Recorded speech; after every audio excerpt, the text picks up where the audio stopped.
আসসালামু আলাইকুম রহমতুল্লাহি ওবরকাতুহু। আলহামদুলিল্লাহ আলহামদুলিল্লাহ রবিল আলমিন ওসালাতু আসসালামু রাসূলিহি মুহাম্মাদ ওয়া আলা আলিহি সাহবি আজমাইন। সম্মানিত ভিউয়ার্স, আশা করি সবাই ভালো আছেন। আলহামদুলিল্লাহ আমিও মহান রবের রহমতে ভালো আছি। তো আজকের জানার বিষয় হচ্ছে নবী করিম সাল্লাল্লাহু আলাইহি ওয়াসাল্লামের দৈহিক গঠনের সংক্ষিপ্ত বর্ণনা এবং নবুয়ত লাভের সময় নবী করিম সাল্লাল্লাহু আলাইহি ওয়াসাল্লাম এনার বয়স। তো কথা না বাড়িয়ে চলুন শুরু করা যাক।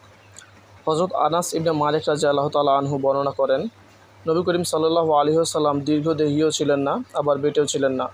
তিনি ধবধবে সাদাও ছিলেন না, আবার সম্পূর্ণ বাদামি বর্ণেরও ছিলেন না। তার চুল মুবারক না একেবারে কোঁকড়ানো ছিল, আর না একেবারে সোজা ছিল। 40 বছর বয়সে আল্লাহ তাআলা তাকে নবুয়ত প্রদান করেন। এরপর মক্কায় 10 বছর এবং মদিনায় 10 বছর অবস্থান করেন। 60 বছর বয়সে আল্লাহ তাকে ওফাত দেন। তখন তার চুল ও দাড়ি মুবারকে সর্বসাকুল্যে 20টি চুলও সাদা ছিল না। আল্লামা জামাখশরী রহমতুল্লাহ আলাইহি বলেন, সাধারণত আরবদের চুল হয় কোঁকড়ানো আর অনারবদের চুল হয় সোজা। আল্লাহ তার হাবিব সাল্লাল্লাহু আলাইহি ওয়াসাল্লামকে মাঝামাঝি সুন্দর গঠনাকৃতি প্রদান করেছেন, কেননা নবী করিম সাল্লাল্লাহু আলাইহি ওয়াসাল্লাম এনার কেশ মোবারক একেবারে সোজাও ছিল না, আবার একেবারে কোঁকড়ানোও ছিল না, বরং কোঁকড়ানো ভাব ছিল, যাকে না কোঁকড়ানো বলা হয় আর না সোজা বলা হয়। সহিহ বুখারী হাদিস নাম্বার 5900, সহিহ মুসলিম হাদিস নাম্বার 6235, মুওয়াত্তা মালিক হাদিস নাম্বার 1639, ইবনে মাজাহ হাদিস নাম্বার 13543, মুসনাদুল বাজ্জার হাদিস নাম্বার 6189, শারহুস সুন্নাহ হাদিস নাম্বার 3735, সহিহ ইবনে হিব্বান হাদিস নাম্বার 6387। এতক্ষণ যা বললাম তা হচ্ছে নবী করিম সাল্লাল্লাহু আলাইহি ওয়াসাল্লাম এনার সংক্ষিপ্ত বর্ণনা।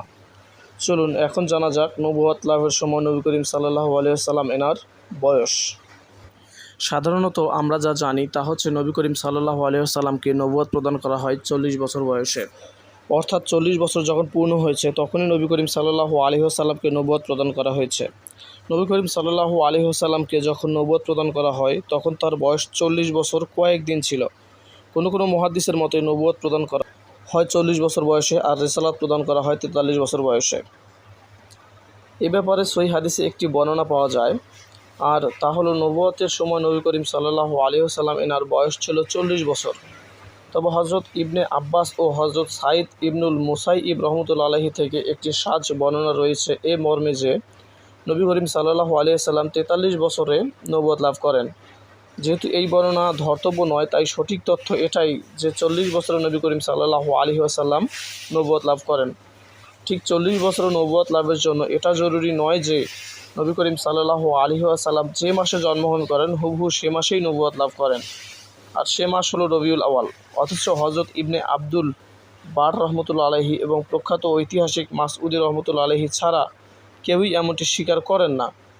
বরং জমহুর বলেন, না, নবী করিম সাল্লাল্লাহু আলাইহি ওয়াসাল্লাম এনার জন্ম রবিউল আউয়ালে আর তিনি নবী হন রমজান মাসে।